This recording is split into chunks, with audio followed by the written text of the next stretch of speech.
بسم الله الرحمن الرحیم. سلامونه علیکم. هیله من یم چې ټول ملګري به ښه وئ. نن لیسن 12 وایو د فایل منیو بخش کې لاست پارت آف آپشن وایو، یعنې آخري بخش د آپشن چې کوم دی نن هغه وایو. کنټرول دبلیو کنټرول ان په نوې صفحه جوړوو، بخش آپشن ته راځو، دلته کسټمایز ریبون بخش ته راځو. په لومړي کې موږ فزیکل سټرکچر اف مایکروسافت ورډ کې موږ فزیکل سټرکچر کې د هر بخش نامونه جدا جدا ذکر کړو، مثلا کویک اکسس ټول بار، ټابز، ریبون، ګروپونه او همدارنګه هغه کمانډز چې کوم دي هغه مو د شکل چې کوم شان ته کمانډز ویل کېږي. دې بخش ته کویک اکسس ټول بار وایي او دغه بخش دا هر یو ټیب دی. هر یو ټیب بیا ځان ته ریبون لري. دې بخش ټول ته ریبون وایي. هر ریبون ځان ته ګروپونه لري، مثلا د هوم ټاب، کلیپبورډ، فونټس، پروګرام، سټایل، ایډیټینګ دغه ګروپونه دي. او بیا هر یو جدا جدا څه لري، هغه کمانډز لري. مثلا د فونټس بخش چې دی بولټ یو کمانډ لري. دا جدا کمانډ چې دی جدا کار، یو مشخص کار ترسره کوي، د هغو دپاره کمانډونه دي. نن راځو د هر یو کسټمایز کوو، یعنې په خپله خوښه یې جوړوو. چې د هوم ټاب دې موږ چېرته راشئ، د هوم نوم ولري که نه لري، په دو کې کوم ګروپونه وي، په هغو کې کوم کمانډز وي. نن انشاءالله ټول دغه کسټمایز کوو، یعنې خپل زړه یعنې د خپلې خوښې هغه جوړوو. راځو فایل بخش ته، آپشن بخش ته، کسټمایز ریبون ته. دلته لومړي کې موږ ته ویلي کسټمایز ریبون اند کیبورډ شارټکټ، یعنې د ریبون او کیبورډ شارټکټ چې کوم دي هغه کسټمایز، یعنې په خپله خوښه جوړیږي. دلته اول چې دی چوز کمانډز فرام دی، دلته هغه کوم د انفارمیشن بخش دی او هغه کوم کمانډ چې دی موږ یې هغه انتخابولی شو. دلته لومړي کې چې دی پاپیولر کمانډز دي، هغه مشهوره کمانډ نه دي، بل چې دی کمانډز ناٹ ان ریبون هغه کمانډونه دي چې هغه مثلا په هغه کې نه وي، ریبون کې نه وي. آل کمانډز دي، ټول هغه کمانډونه دي چې هم مربوط د ناٹ کمانډز ان ریبون کېږي، همدارنګه پاپیولر کمانډز ټول دلته راځي او دا د حرف او د بي حرف په اساس دلته عیار شوي او جوړ شوي دي. بل چې دی مکروز دي دغه موږ نه لرو. همدارنګه فایل ټاب دی، هغه د فایل ټاب کوم شان چې دی دلته راځي، کوم کمانډسونه آل ټابز راځي او کوم ټابو کې چې کوم کمانډز دی دلته موږ ټول د دوه، مثلا د هوم ټابز چې دی فونټس کې موږ کوم شان دلته لرلی شو، دغه ټول انفارمیشن موږ ترکوي چې په دوی کې موږ څه شان لرلی شو. دا هم بیا یو ټیبل ټولز دی، هر یو موږ ته دلته ټابونه مشخص کوي. مین ټاب هغه مهم چې ټابونه چې دلته ټول ټابز چې دي، او همدارنګه کسټمایز ټاب اند ګروپ هغه ټابونه او ګروپونه چې موږ مطلب کسټمایز کړي وي، په خپله خوښه جوړ کړي وي، هغه موږ ته دلته ښایي چې اوس موږ نه دي جوړ کړي. نو راځو آل کمانډ، دلته ټول کمانډونه موږ ته ښایي. دا خو د انفارمیشن بخش شو. بل چې دی کسټمایز ان ریبون دی، دلته بعضې شان بیلډر ټابز دي او یوزر ډیفاین. بیلډر چې دی هغه چې دی مایکروسافت خپله جوړ کړي وي درته، او بل چې دی یوزر ډیفاین دی هغه چې موږ یعنې موږ خپله شکل جوړوو، خپله خوښه یې جوړوو. کسټمایز د ریبون دلته لومړی چې دی آل ټاب، ټول ټابونه موږ ته ښایي، مین ټاب او ټول ټابز چې کوم دي موږ ته مشخص وي. موږ راځو مین هغه کوم مهم چې دی هغه ټابونه موږ سره کوم کوو، په هغو کې تغییرات راوړو، نامونه یې تغییروو او عملا کار وکړو. اول دا چې دی سلیکټ کړي چې دی دغه موږ ته ښیي چې هلته پیج کې موږ ته دا ښکاره شي که ښکاره نه شي، موږ یې دوه ځای تعینولی شو. مثلا درې ما انسلیکټ کړل، اوکې، هغه شان د هوم ټاب او نور ټابونه او د انزیت ټاب هغه دوزه ریموو کړل شو. یعنې دوزه موږ هغه سلیکټ ان سلیکټ کولی شو چا وي یا وجود ونه لري. بل په دې بخش کې چې دی دغه ان سلیکټ پات دی دا چې دی د کوډینګ دپاره دی چې موږ د سلیکټ کو من ډیولپر دلته راځي دا هر یو د کوډینګ یا نهایي لیول خبرې دي د هغو مربوط راځي. دا په عموم کې نه وي سلیکټ ځکه بعض کسان چې ضرورت ورته سلیکټ کوي استفاده کوي، بعض کسان چې ضرورت نه ورته لري هغه ان سلیکټ. موږ اوس که چیرې وغواړو یو جدا ټایپ ایجاد کړو چې مثلا د هوب انزیت او جدا ګروپونه وي جدا کماندز موږ دوزه نیو ټایپ جوړولی شو. اول دو ته موږ یو نوم ورکولو رینیم کوو مثلا د مای ټایپ کنه اوکې دا خو مې د مای ټایپ په نامه جوړ کړ. او اوس که چیرې موږ دو ته یو کماندز اډ کوو مثلا د فونټ کالر دا اډ کوو دلته موږ ته یو ایرور راکوي وي که چیرې تاسو دغه اډ کوئ تاسو یو کسټم ګروپ ته هم اړتیا لرئ هغه به جوړوئ وروسته د هغو نه چې کوئ اډ کوئ. اوس به راشو یو نیو ګروپ به هم جوړ کړو دته به نوم ورکړو مثلا د خان نوم او په یو علامه به یې وښیو مثلا دا علامه.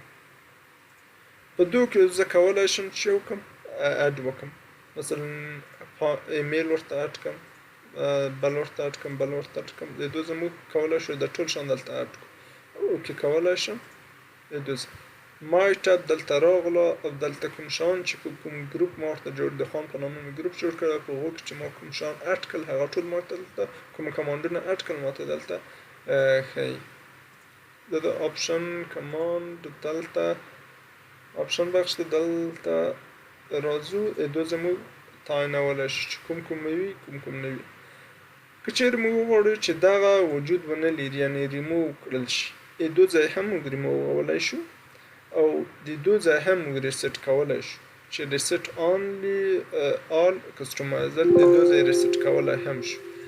اما که چیرې موږ وغواړو مطلب دغه اوس ریسیټ کړو په آینده کې استفاده ونه کړو اما دغه کوم تغییرات چې موږ پکې راوړي دا وي یعنې په خپل حالت بېرته موږ چیرې یعنې هغه کار ته ضرورت چې بېرته هغه موږ ایجاد کړی شو کوم تغییرات کوم ټابونه چې موږ جوړ کړي یو کوم ګروپونه کوم مهم شیان چې موږ جوړ کړي هغه بېرته خپل حالت ته راشي هغه موږ یو ځای اکسپورټ کوو.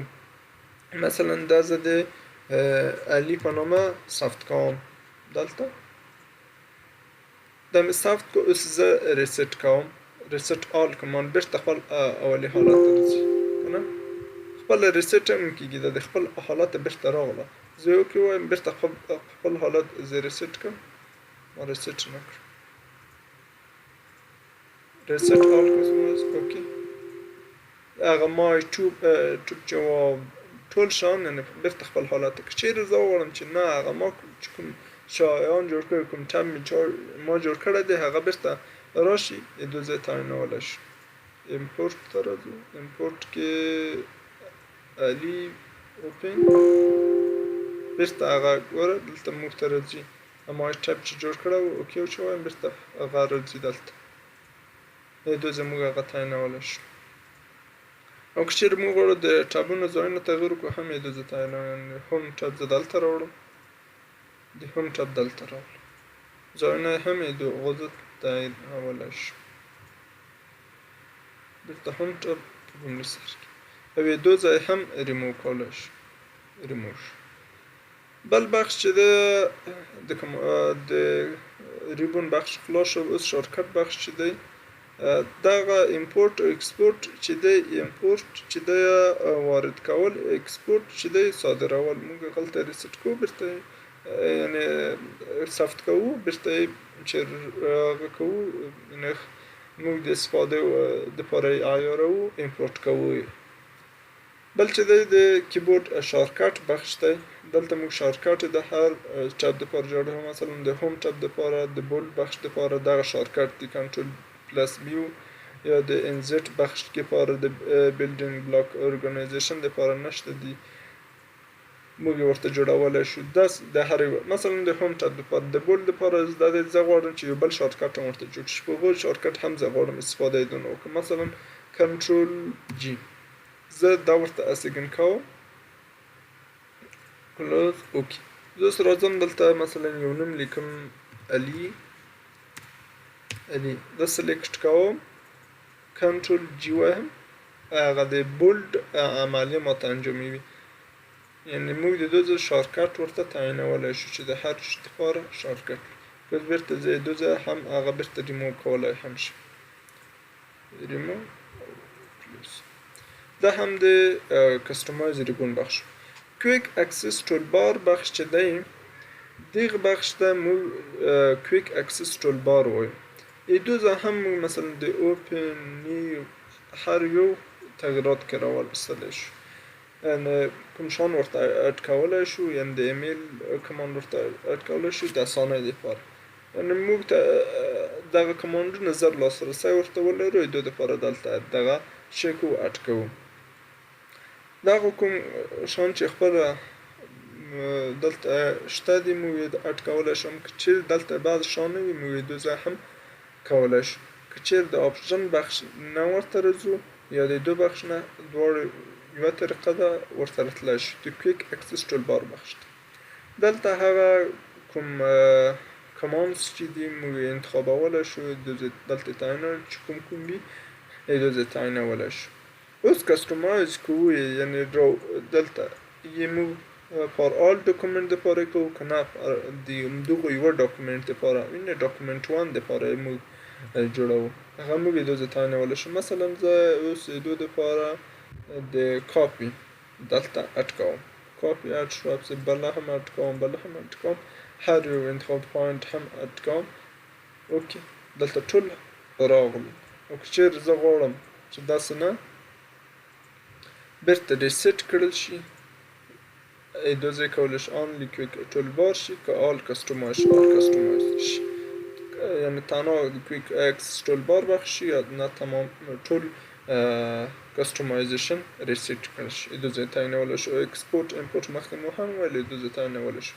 او بل لاندې چې راوړو شو کویک اکسس ټول بار بلو ان ریبون هم یې دوزه تعینولی شو. نه کویک اکسس ټول بار د ریبون لاندې راتلی شي دلته.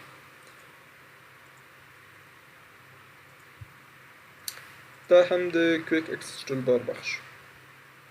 بل added ins او trust center دا چې دی های لیول مربوط خبره راځي خو بیا مې اشاره ورته کوو. دغه چې دی